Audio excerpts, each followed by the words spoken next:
Hi, this is Alpha, and this is my 5-minute morning show. Going to start the clock right now for 5 minutes. Don't want to run too far overtime. Overtime. There were a couple of overtime games in the NCAA yesterday. In the first day of the tournament, in fact, there were as many overtime games in the first day of this year's tournament as there were in all of last year's. Some big upsets. Great games, too. I told you a couple of upsets would be like a 12-5 or maybe a 13-4. There was almost a 15-2. Didn't happen. Nova pulled that one out. But I did tell you about Murray State and Vandy, right?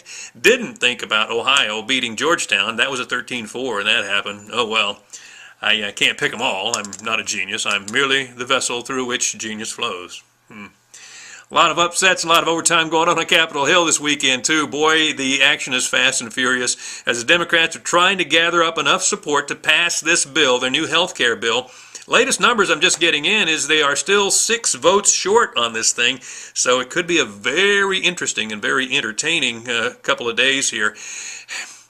Entertaining in the sense of watching it all unfold because we don't like it. I mean, the American people are not happy with what's going on. The president said in the interview the other day that Americans aren't concerned with procedure, but I think they are. Gallup poll out today says only 18% of Americans are happy or satisfied or approve of the job that Congress is doing. 75% disapprove. The same poll found that Barack Obama's numbers are going down as well, but it also said 79% of Americans think that congressmen do what they want rather than the will of the people. Wow, is anybody listening there on Capitol Hill? You guys, are you getting any of this?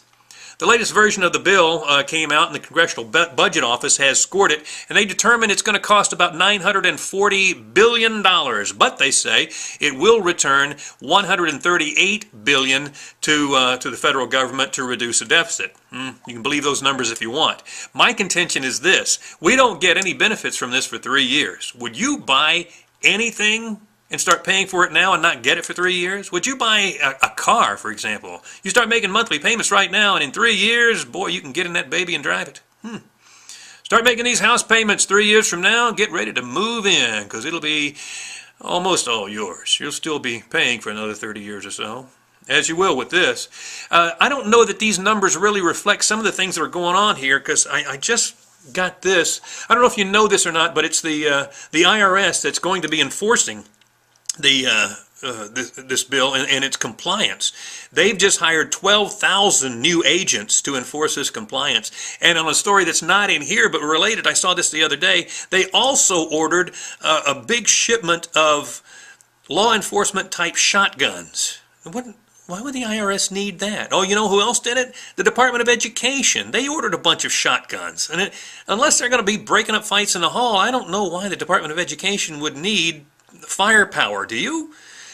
Well, the IRS might need it. Here, the agents are tasked with determining whether Americans had obtained the insurance coverage required for the individual mandate. And it's pretty steep, by the way. It could cost you 2% of your income or $2,250, whichever is greater. So if 2% of your income is greater than $2,250, then you'll have to pay more than that.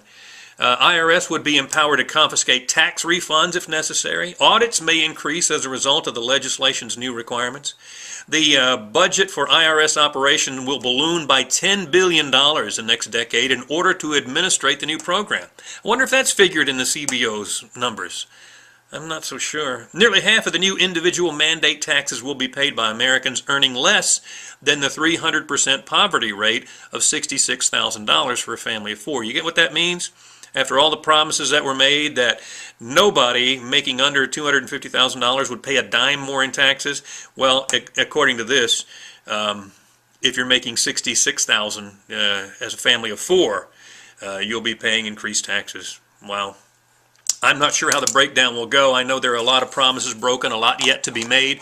The Democrats hope that a lot of these sweetheart deals, and they hate the name sweetheart deals, some of these special deals, they say they're not in there. Well, they're not in there. They've got to come out in reconciliation, which means it's got to go back to the Senate. They got to discuss it some more. The Senate may go, no, we want this in, and then it's got to be discussed all over again. So the final bill, the final numbers aren't really in yet. It just will be decided this weekend whether or not this will become law. Well, that's going to do it. That is my 5 minutes. Have a great weekend. I hope your bracket numbers go well, and I hope we don't get killed by this New health care bill. I'm Alpha. That's my 5-minute morning show.